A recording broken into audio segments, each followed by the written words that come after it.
Bum ba dum ba dum, it's story time. Bum ba dum ba dum, bum bum, woo woo.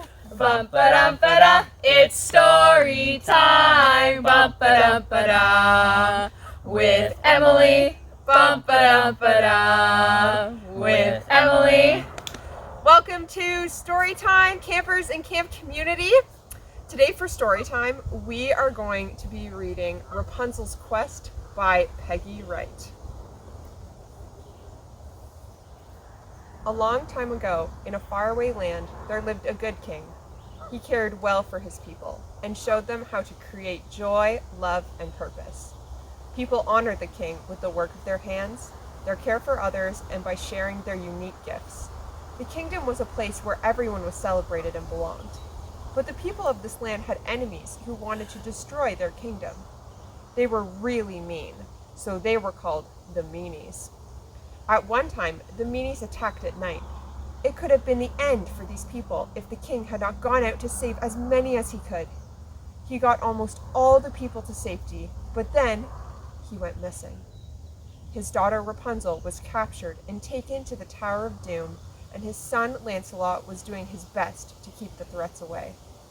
In the years that followed, hard times came upon the people, and the Meanian spy became a mischievous villain, Rumpelstiltskin, who continually harassed the villagers.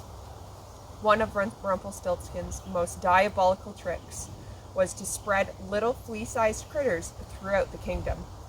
They were almost invisible, but one bite was enough to make the victim begin to feel a chill settle over their heart. Feelings of joy were replaced with hate and fear.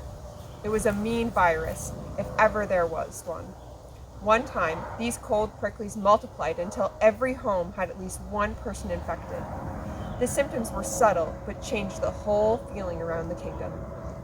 Where once there was singing and laughter, now there was constant grumbling and complaining.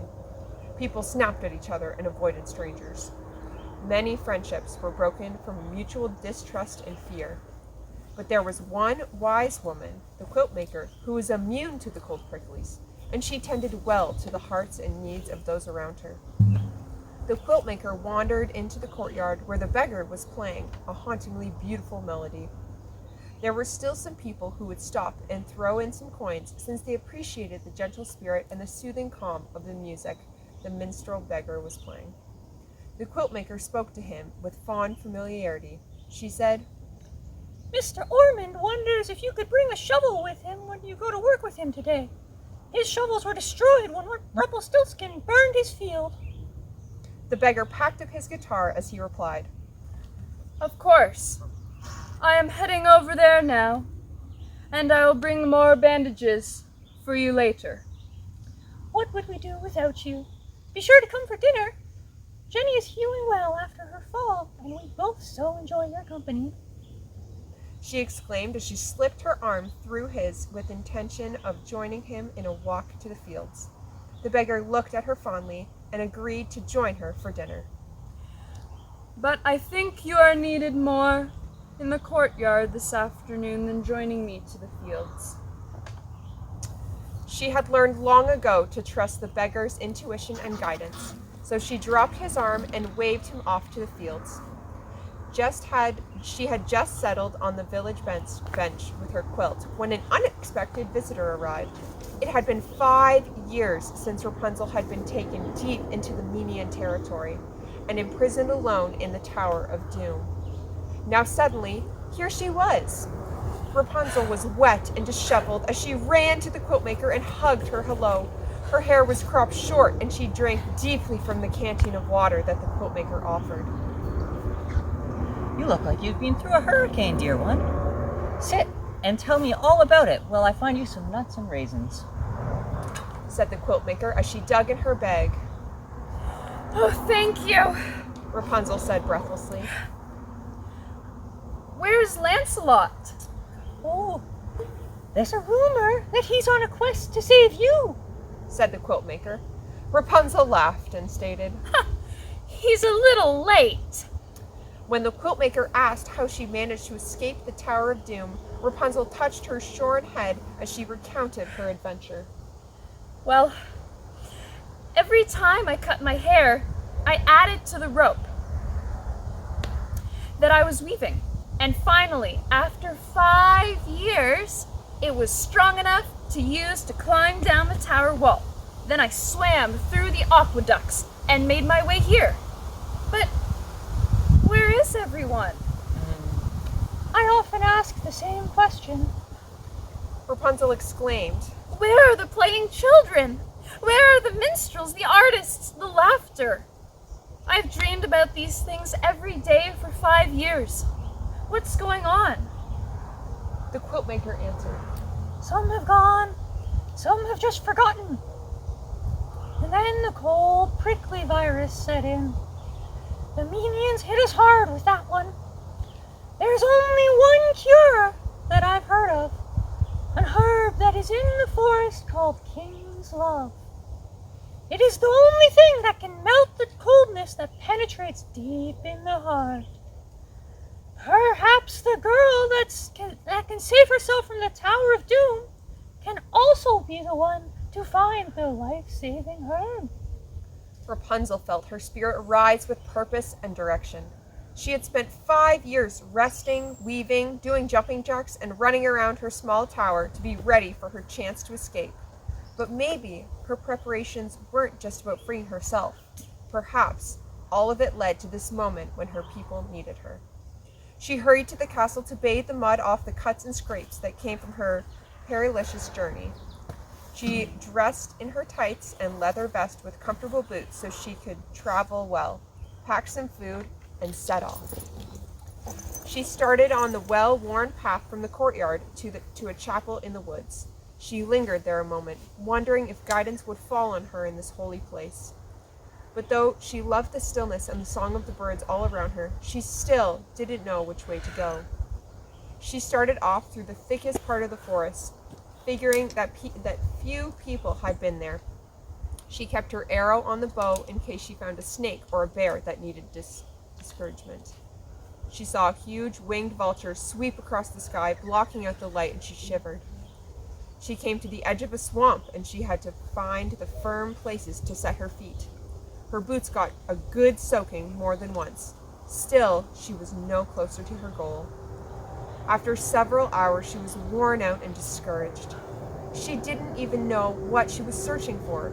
She let a tear slip from her eye as her vision of saving her people clouded over. Her father had always taught her that she had only to ask and he would help her. If she would just seek and persevere, she would find. She was told never to hesitate, to knock on the king's door when she needed companionship or help. But now there was no king to ask. Her best help was gone. Now she really was going to blub out a storm of tears. All she could whisper to the breeze was, Help! It was then that she heard a whistle of a woodsman. She drew back behind a tree to see who the stranger was. With an arrow to her bow, she stood still and watched. The sun beamed down upon the man as he followed the trail nearby. His face was kind and his hands rough from work. Trusting her prayer and that those who ask and seek will find, she boldly greeted the man and asked if he had ever noticed a rare plant called King's Love in the woods. He laughed at her sudden appearance and said, King's Love is bountiful in these woods, but precious. Only those willing to enter the calm glade at the heart of the forest ever discover it. You'll know it by its heart-shaped leaves that give off a warm, sweet scent. He pointed the way, and she started moving swiftly as she thanked him. Before she knew it, her nose caught a delicious scent that sent her to the most beautiful leafy plant she had ever seen. She carefully harvested a bag full of leaves without destroying the plant, for who knew when they would need King's Love again. When she arrived at the quiltmaker's cottage, the beggar and the quiltmaker were seated at the table. Rapunzel was barely in the door before she started to talk about the rich plant she had found. The quiltmaker pulled out a special distiller gifted to her before the king.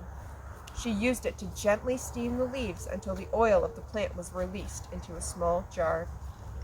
The beggar helped her remember the precise timing of the distillation to release the high therapeutic properties and then he infused it with an extra special ingredient. As it steamed, the beggar took hands with Rapunzel and the quiltmaker as they gave thanks, filling the room with the oil with gratitude. Then they were ready.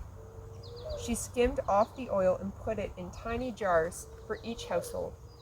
Rapunzel brought the oil to the courtyard where she showed everyone how just one drop could combat the cold, prickly, grumbly disease. Everyone took some home to rid their house of the mean virus. By the end of the day, every house in the village smelled like the calm of the wood as King's love was spritzed on their pillows and diffused in the air. The people were amazed as the grumbling and complaining stopped, and the cold pricklies were melted and replaced with warmth that soothed the heart and soul. They felt like they could be their best selves again. Rumpelstiltskin wasn't gone, and the minions were still just beyond their borders, but there wasn't a single cold prickly left to infect the good people of the kingdom.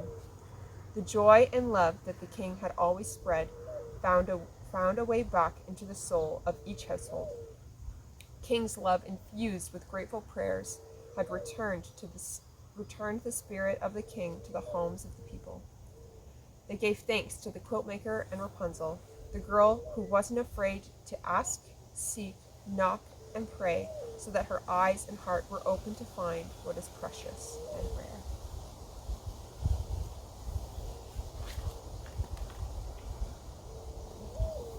Thank you, everyone, for joining us for story time, and thank you to our wonderful actors, James and Emily, for playing multiple characters. We hope that you tune in next week for our campfire, and of course, please respond in the comments below with your favorite part of today's story time. We hope that you have a great evening. Bye! Bum ba dum ba dum, it's story